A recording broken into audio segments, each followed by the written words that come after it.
Lengkapnya Michael Takeuchi, saya dari Jakarta. Ini kontak saya ya ini kontak bisa email, Facebook, macam-macam sih. Cuman biasanya di Facebook. Ya. Oke, singkat aja. Kenapa sih kita pakai paket analisis? Kita bisa mendapatkan informasi 5W plus 1H dari sebuah paket yang lewat. Gitu. Pertama apa? Paket ini spam kah, DDoS, flood, atau normal? Terus yang ngirimin siapa? Router, PC, atau server? Dan ini paket dikirimin kapan? Jadi setiap kita melakukan paket analisis, di sana pasti ada timestamp-nya. Jadi ini paket dikirimin kapan gitu. Sebenarnya kalau timestamp ini tergantung pada appliance yang nge-sniff-nya juga sih. Beberapa appliance ada yang ngikutin waktu UTC, ada juga yang ngikutin dari perangkatnya itu sendiri gitu. Biasanya sih kalau pada umumnya itu tergantung pada clock di mikrotiknya itu juga gitu. Jadi biasanya ya kita kalau nggak nyeting clock ya nggak bagus juga sih, nggak best practice. Karena nggak synchronize kan nanti settingan waktu dan lain-lainnya. Terus ini terjadi di mana? Network mana? AS number siapa? Kita bisa whois dari IP address-nya ya. Kalau misalnya itu IP public, kalau IP private ya silakan di trace sendiri ya, network sendiri gitu. Atau yang paling mabuk kalau misalnya layer 2 itu mabuk. Nanti ada studi kasus di salah satu internet exchange itu ya lumayan banyak lah gitu. Terus kenapa sih ada paket-paket seperti ini? Ya balik lagi ke what itu ada apa itu? DDoS, spam atau apa? Dan gimana paket itu dikirim? TCP, UDP, itu macam-macam. Lebih ngebunuh yang mana? TCP, UDP? Yang TCP angkat tangan. UDP? Ya UDP lumayan ngebunuh sih, nanti ada ceritanya lah. Terus kenapa kita melakukan paket analisis? Untuk sebagian researcher, terutama dosen, macam-macam, besok ada presentasi dari dosen yang nggak salah itu di paket analisis juga biasanya tuh akses raw data. Jadi kita misalnya memberikan pelajaran tentang bagaimana proses dari DHCP misalnya. Itu DORA ya, itu nanti di Wireshark atau di tools dari paket analisis itu biasanya kelihatan proses step by step dari DHCP itu misalnya. Banyak sebenarnya sih, ada sampel-sampel PCAP yang bisa kita dapatkan juga, itu macam-macam. Gitu. Terus kalau admin, ya network engineer, admin gitu ya itu ngedebug masalah di network mereka gitu. Misalnya ini kenapa tunnelnya nggak mau up, IPsec-nya nggak mau lewat, terus jumbo frame nggak mau, VLAN yang nggak mau lewat, macam-macam gitu. Kita bisa cek di situ. Oh ini trafficnya udah nyampe belum nih ke kita. Nah itu macam-macam. Kemudian analis, dulu saya sempat kerja sebagai network analis juga di salah satu ISP. Itu untuk analisa traffic. Jadi kita punya sekitar 2.500 klien, yaitu pasti aja yang ada yang nge-float gitu. Jadi enaknya di Mikrotik, satu-satunya fitur yang saya temukan di Mikrotik itu adalah nge-torch. Susah banget temukan tempat lain itu.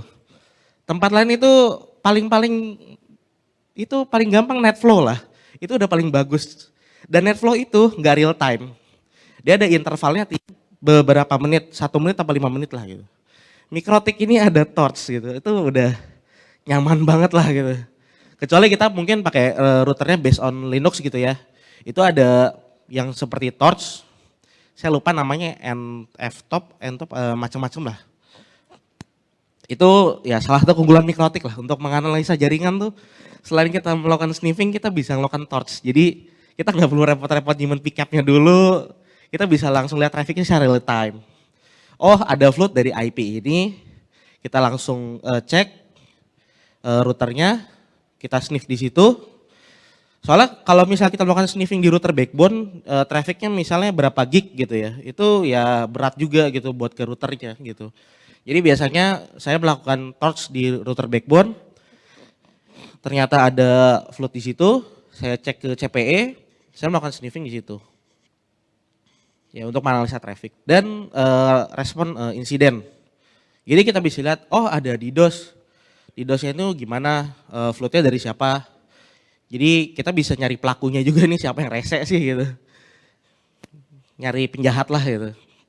Jadi ada sebuah insiden, gimana-gimana biasanya kita kalau misal belajar forensik juga, itu bukti yang kita serahkan ke badan hukum, itu biasanya bentuknya juga PCAP. Mirip-mirip lah. Oke, sekarang gimana sih kita melakukan pakai analisis? Pertama kita tangkap, terus kita analisa. Nah, yang menarik di sini adalah cara nangkepnya.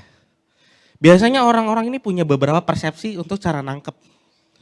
Di sini ada yang udah sering pakai Wireshark, terutama zaman-zaman dulu di zaman warnet kita mau iseng gitu yang lihat yang sebelah gitu lagi buka apa kita jalin Wireshark gitu.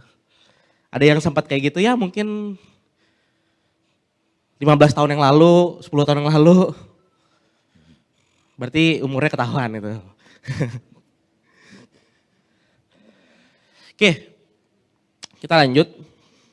Capturing packet itu bisa dikenal dengan namanya sniffing. Jadi kita sniffing, capture packet.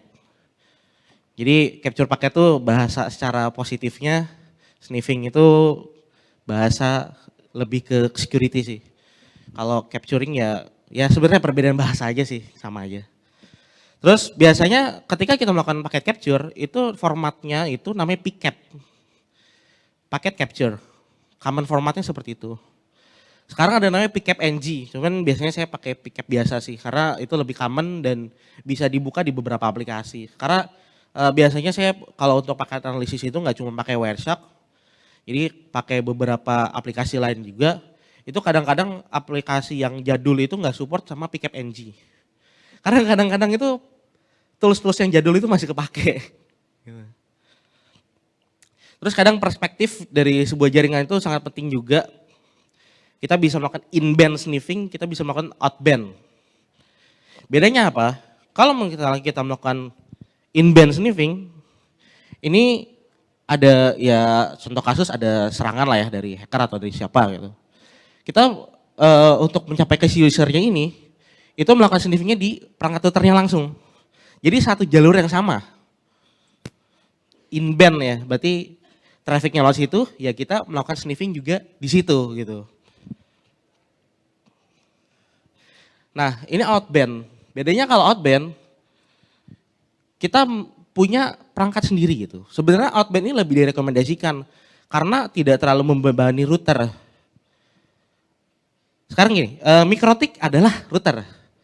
Storage-nya kadang juga terbatas. Sedangkan kalau misalnya kita menggunakan pakai sniffing, sniffer itu storage-nya lumayan lah gitu. Makanya kadang-kadang suka saya limit itu di 10 mega, 50 mega, paling gede 100 mega. Tergantung kekuatan laptop masih untuk buka gitu. Tapi sebenarnya kalau misalnya kita punya pickup yang bergiga-giga, itu ada tools namanya lagi T-Shark. Jadi itu bisa kita potong-potong. Macam-macam sih. Nah metodenya kalau misalnya kita menggunakan outband, yang paling common itu kita melakukan port mirroring. Karena lebih common jadi di beberapa device vendor lain itu juga bisa. Ada lagi namanya Tasman, TZSP streaming. Ini saya kemarin juga kebetulan punya router di salah satu router di data center di Equinix. Itu ada kasus juga mau port mirroring. Karena kebetulan perangkat tersebut tidak support Tasman ini untuk streaming. Nah ini biasanya di MikroTik, biasanya saya pakai gitu. Untuk perangkat lain belum pernah sih lebih tepatnya gitu. Jadi belum terlalu lihat sih. Jadi ada dua metode, kita bisa melakukan port mirroring. Jadi traffic yang masuk ke port tersebut kita copy ke port lainnya. Jadi benar-benar masuk gitu. Kalau TZSP streaming itu dia di copy secara manual, nggak manual juga sih. Di copy sama MikroTik terus dilempar ke sebuah IP streaming server. Jadi nanti servernya itu tinggal nge-listen aja di port berapa gitu. Bisa. Ada satu metode lagi hub. Kalau hub itu nggak perlu port mirroring atau attachment. Kenapa? Karena hub itu metodenya ketika dia mereceive sebuah paket, dia akan nge-broadcast ke semua interface. Jadi otomatis orang yang nyolok di interface lain itu pasti dapat paketnya. Gitu. Nah, itulah kenapa 15 tahun yang lalu saat warnet masih pakai hub, traffic dari PC lain kita masih bisa dapat. Tapi ketika kita ya zaman-zaman sekarang itu traffic udah nggak akan dapat lagi karena sekarang itu masih ada yang pakai hub nggak di sini? Ya mungkin 10 tahun yang lalu mungkin masih ya, cuman kalau untuk sekarang sih rata-rata udah switch dan switch itu punya MAC address table ya. Jadi ketika dia mereceive satu traffic, incoming traffic atau paket atau frame, bahasa lebih benarnya kalau di switch kita ngomongin frame kan dia. Jadi kita nggak akan dapat trafficnya lagi. Makanya kadang-kadang kita mau paket capture nih. Tapi ribet birokrasi ini itu harus nyeting ini ada CR lagi, bikin MOP lagi, submit CR lagi, approval ini itu. Ya mungkin bisa pakai tetap masuk, tapi itu biasanya traffic broadcast, misalnya kayak DHCP, ARP, biasanya yang udah kayak gitu. Oke. Kemudian di MikroTik sendiri cukup mudah settingannya. Kita tinggal define file name-nya aja, itu formatnya kita bisa save ke pcap. Kita save tanpa format pun juga bisa, nanti tinggal di rename aja ke .pcap. Terus kita setting file limit, jadi ketika dia melakukan sniffing, itu dia nggak akan membebani router sampai overload. Dan yang perlu dicatat adalah ketika kita nyeting pakai sniffer, itu di beberapa router metode penyimpanannya beda. Kayak di router-router RB750GR3 yang storage-nya itu sangat kecil, itu dia akan melakukan streaming di RAM atau di memori. Jadi kalau kita perhatiin, kita ngejalanin pakai sniffer, itu dia nggak akan makan storage yang 16 meganya itu, tapi dia akan nge-stream ke memorinya. Nah itu harus kita perhatikan. Ya GR3 mantap lah, memorinya udah kenceng lah, 256 ya cukup lah gitu. Kita paling gede nge-sniff 100 mega, 50 mega juga udah lumayan menang banyak lah gitu. Kecuali memang traffic backbone yang gede-gede gitu, itu ya beda cerita gitu. Kemudian kita bisa filtering juga. Misalnya kita mau capture HTTP doang, berarti itu kan protokolnya TCP dengan port 80 yang common ya. Biasanya saya nge-torch dulu sebelum melakukan pakai sniffer, yang saya mau tangkap apa, itu yang saya filter di situ. Karena kalau sekarang ini traffic browsing itu kebanyakan udah HTTPS. HTTPS kita capture, pegel bacanya. Pegel dan sedih sebenarnya. Karena nggak bisa baca gitu. Udah di-encrypt sama mereka. Jadi kita bisa limitasi di sini. Macam-macam sih, nggak cuman TCP doang. Misalnya kita debugging OSPF nih, kenapa OSPF-nya flapping? Terus LSA-nya kekirim nggak atau gimana? Nah ini kita bisa filtering juga di situ, macam-macam. Terus kalau udah, jangan lupa di start. Udah setting nih di start gitu. Kalau udah selesai ya di stop gitu, jangan didiemin aja karena kalau kita start kita diemin ya dia akan nge-stream terus gitu. Dia akan nge-override pickup-nya, jadi misalnya dia udah mencapai file limit, dia akan nge-override dengan pickup yang baru. Dan satu lagi ketika kita melakukan sniffing, kita sniffing belum selesai nih, tapi filternya kita nggak setting. File pickup udah kita download duluan. Itu jangan sampai kejadian kayak gitu. Karena traffic kita download ke router itu masuk ke dalam file sniffing itu, jadi akan unlimited. Gimana sih ya, kita lagi sniffing, terus kita hajar traffic juga gitu, ya udah unlimited gitu datanya. Apalagi kalau misalnya kita nggak setting file limit, ya udah itu nggak akan kelar sampai kapanpun, nggak akan kelar gitu. Malah ngebebanin router juga gitu. Nah nanti kalau misalnya udah start, nanti file pickup itu akan otomatis muncul. Jadi santai aja. Nah ini versi GUI-nya. Ada the tools, pakai sniffer, kita bisa definisiin di sini. Ada beberapa parameter di sini, ada memory limit, ada file limit. Tapi biasanya saya pakai file limit aja. Bedanya kalau memory limit ya dia membatasi pengguna memorinya gitu. Kalau file limit ya dia nyimpennya berapa banyak gitu. Kemudian ada memory scroll, yaitu kalau misalnya memory scroll dihidupin, dia akan nge-override yang dengan traffic-traffic atau data-data yang baru. Nah ini setting filter, jadi ada kita bisa set di sini IP protokolnya apa, bahkan kita bisa setting CPU-nya dia lewat yang mana gitu. Cuman jarang sih karena CPU kan kadang random ya pakainya yang mana gitu. Cuman kadang bisa kita gunakan juga misalnya metode kita ngedebug kenapa CPU-nya spike di single CPU doang. Terutama di CCR ya kita punya CPU 36 biji, sorry bukan CPU-nya, jumlah core-nya. Itu kan banyak, itu bisa kita cek juga di sini gitu. Terus direction-nya yang masuk doang atau yang transmit doang itu bisa kita cek. Filter operation-nya, operan ya, OR atau AND itu bisa kita cek juga. Terus dari MAC protokol, dari IP address, IPv6 juga bisa cek, interface, macam-macam. Nah, ini yang perlu kita perhatiin. Kita punya traffic manteng 10 mega misalnya ya. 10 mega, pertanyaannya berapa besar storage yang kita punya? 100 detik ya, 1 jam kali 24 jam itu makan udah 800 mega, 8 giga lebih ya. Itu banyak banget. Jadi solusinya gimana ya pakai outbound, pakai sniffing, jadi nggak ngebebanin si mikrotik, jadi kita lempar ke server lagi gitu misalnya. Servernya udah SSD atau udah berapa gig gitu, udah mantep lah gitu. Jadi hati-hati juga mengenai ini ya. Kadang ya kalau routernya overload, ngeribut, ya jadi ada downtime, kena komplain lagi gitu. Nah ini port mirroring itu fitur di switch chip ya. Jadi untuk seri-seri kayak CCR Cloud Core Router itu kan biasanya nggak ada switch chip, itu nggak bisa melakukan port mirroring. Ya solusinya menggunakan Tasman tadi gitu.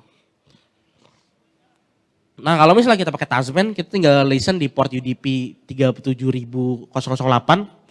Nanti tinggal masukin IP-nya aja, IP dari Wireshark-nya, terus set streaming enable, udah selesai.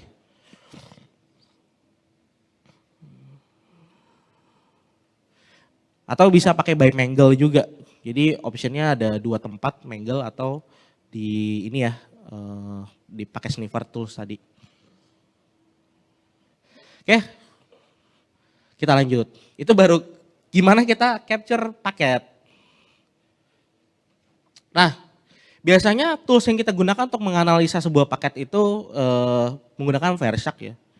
Nggak cuman network doang, kadang voice, kebetulan saya pernah handle voice juga untuk ngeliat call detail record atau CDR itu menggunakan Wireshark juga. Jadi ada teleponi itu bisa kita lihat per barisnya itu dia melakukan komunikasi seperti apa. Jadi sangat-sangat detail.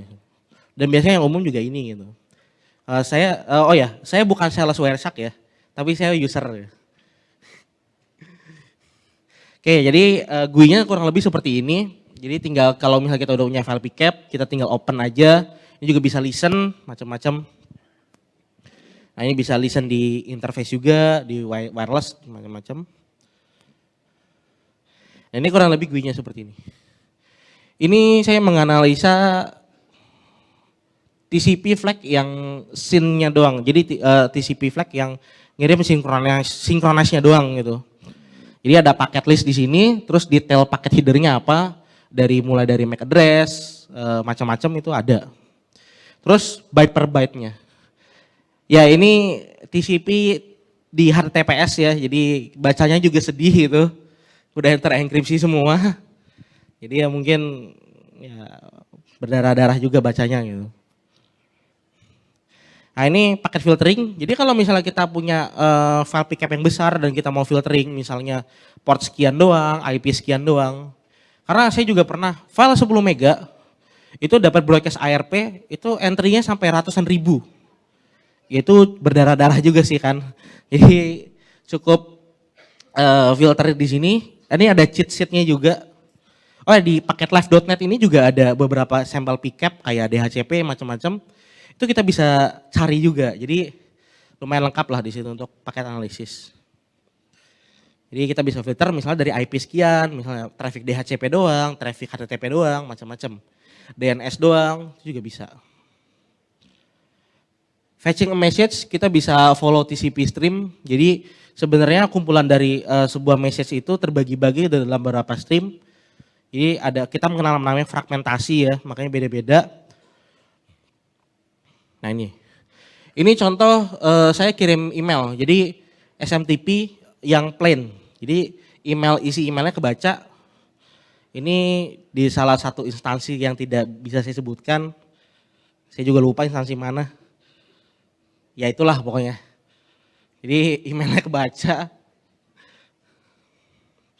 Terus bisa diekspor juga berupa objek, biasanya HTML atau yang kayak MP4, image itu bisa diekspor, audio bisa diekspor. Nah ini contoh Flood DNS, ada ini kita dikenal dengan namanya DGA biasanya, domain generate apa gitu. Domain generate algorithm atau apalah gitu. Jadi dia nge-generate query domain yang gak jelas, jadi ngebebanin si router. Telnet ini banyak banget ketika bug di Mikrotik dulu ya 2016, 2017-an lah. 17-18 banyak banget. Itu nge-brute force telnet, ini bisa kita lihat juga gitu. Apalagi kalau misalnya kita nyeting IP public, terus service telnet dan SSH-nya default, itu otomatis pasti ada yang nge-brute force, otomatis. Nah ini brute force Winbox, kita bisa lihat port 8291, cuma karena Winbox ini encrypted, kita nggak bisa lihat isinya apa. Cuman yang pasti itu traffic flood Winbox ya, 8291. Karena yang open di router waktu itu 8291 tuh ya Winbox gitu. Ini flood SMB juga banyak, biasanya pemakai program-program bajakan itu banyak banget kejadian flood SMB. TCP 445 ya biasanya banyak. Ini dari sedikit referensi juga tentang Wireshark, bisa dilihat-lihat. Oke, tadi ada beberapa sampel. Nah ini sekarang ada studi kasus. Jadi ada sebuah bot yang dibikin oleh teman saya, namanya Eric. Dia datang juga ke sini. Jadi bot ini dipasang di Mikrotik saya di border salah satu internet exchange, nah internet exchange OpenIXP. Jadi ketika ada broadcast di internet exchange tersebut, dia akan otomatis nge-capture paketnya juga gitu. Jadi kita bisa menganalisa pick-up-nya juga gitu macam-macam. Dan kirim notifikasi ke grup Office Boy. Jadi kalau biasanya ya para admin join di sini gitu kan. Itu bisa kelihatan protokol apa yang nge-flood. Ini ngambil informasi dari Mikrotik. Cuman sayangnya di Torch Mikrotik itu belum ada informasi tentang MAC address. Makanya kita butuh paket capture untuk menganalisa lebih lanjut gitu. Masalahnya di situ. Ya ini didukung oleh juga Maxindo. Pesan sponsor, nggak boleh lewat. Ya jadi dia akan nge-torch terus pakai sniffer di router. Ya ini output dari torch juga gitu. Ini makanya traffic BGP juga ada ke macam-macam lah. Sebenarnya di OpenIXP itu rame gitu. Ada DHCP, ada multicast RIP, ada multicast VRRP, multicast dari ASIS, rame lah sebenarnya. Cuman ya udahlah.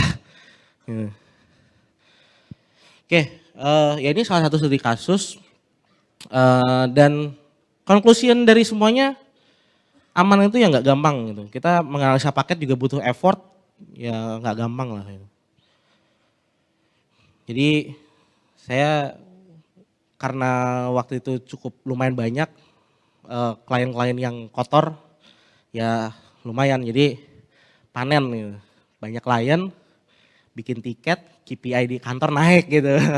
Jadi kerjaan saya tiap hari ngeblok gitu. Sama kayak, udahlah nggak sebut nama ya. Jadi saya tukang ngeblok waktu itu di kantor. Oke, reminder lagi nih kontak saya, kalau misalnya ada yang merasa kesulitan, ada mau tanya-tanya, boleh kontak saya ke sini, atau kalau misalnya mau tanya-tanya secara langsung, saya di sini sampai hari Minggu, baru pulang jam 7 malam, jadi weekend dulu di Bali gitu. Cari tempat bagus di Bali. Oke, saya masih ada waktu 3 menit lagi. Mungkin ada yang mau ditanyakan di sini? Ada? Tanpa analisis? Soalnya saya rasa ini banyak banget di kantor. Oke, kalau misalnya nggak ada, karena saya lapar juga, belum makan, saya ucapkan terima kasih ya.